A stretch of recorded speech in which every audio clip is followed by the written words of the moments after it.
सस्य श्यामला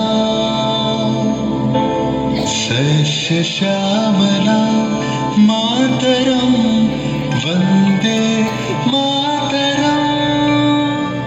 1908 সালের 11ই আগস্ট কিংসফোর্ডে বন্দে মাতরম বলার দোষে যে বালককে বেত মারার হুকুম দিলেন ব্রিটিশ সরকার, তারই পক্ষে দাঁড়িয়ে ক্ষুদিরাম বসু ও প্রফুল্ল চাকি সাহেবের ফিটন গাড়ি লক্ষ্য করে বোমা চালালেন মুজফ্ফরপুরে। সাহেব নিহত হলেন না, তবু নাবালক ক্ষুদিরামকে ফাঁসির হুকুম দেয়া হলো। জননী কুলহ তুলে পক্ষে শান্তনবাস দেহ তুলে চোখে কাঁদিছে তব চরণ তলে ৩০ কোটি নরনারী।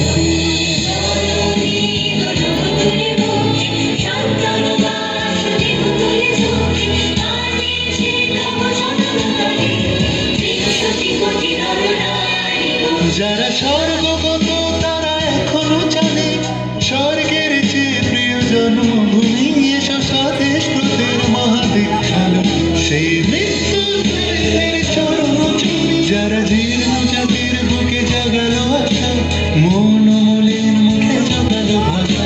আজি রক্ত কমলি গাথা আজি রক্ত কমলি গাথা মারলো খায় বিজয় লক্ষ্মী দেবতাদের কালে মুক্তির মন্দির শুকানো তলি কত প্রাণ বলিয়া লেখা আছে অশ্রু জলে লেখা আছে অশ্রু জলে। 9 সেপ্টেম্বর 1915 ইংরেজদের সঙ্গে সম্মুখ সমরের স্বাধীনতা ছিনিয়ে নিতে অস্ত্র আনার পরিকল্পনা করেন যতীন্দ্রনাথ মুখোপাধ্যায়। বালেশ্বরী সঙ্গীদের নিয়ে জাহাজ থেকে সেই অস্ত্র নামাতে গেলে ইংরেজ বাহিনী তাদের ঘিরে ফেলে। বুড়িবালমের তীরে লড়াই বাঁধে বিরাট ইংরেজ বাহিনী বনাম বাঘা যতীন ও তার 4 সতীর্থদের। এককালে শুধু ভোজালিহাটে যিনি বাঘ মেরেছিলেন, সেই বীর সেদিন লুটিয়ে পড়লেন।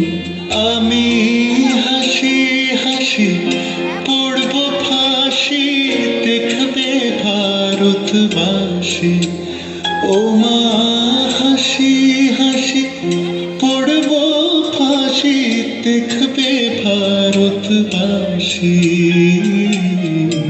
একবার বিদায় দে মা ঘুরে আসি।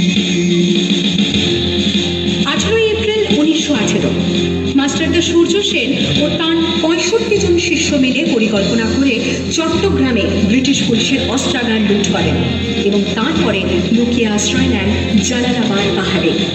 এর 4 দিন পর ব্রিটিশ বাহিনী খুঁজে বার করে মাস্টারদা ও তাঁর সঙ্গীদের। সেদিনের অস্তমিত সূর্য ছিল সূর্য সেনের রক্তে রাঙা।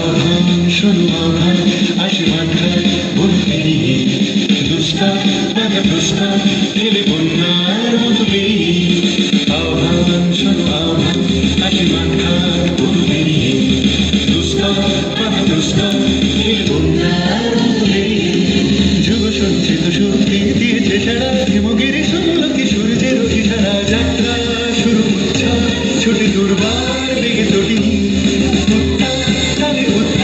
নাচে মুক্ত সজনগিরি যাত্রা শুরু ছুটি দুর্বার বেগে তটি নাচে মুক্ত সজনগিরি। এই শুধু সুপ্ত যে নবপ্রাণী জেগেছে রং সাজে সেজেছে অধিকার অর্জনে। এই শুধু সুপ্ত যে নবপ্রাণী জেগেছে রং সাজে সেজেছে অধিকার।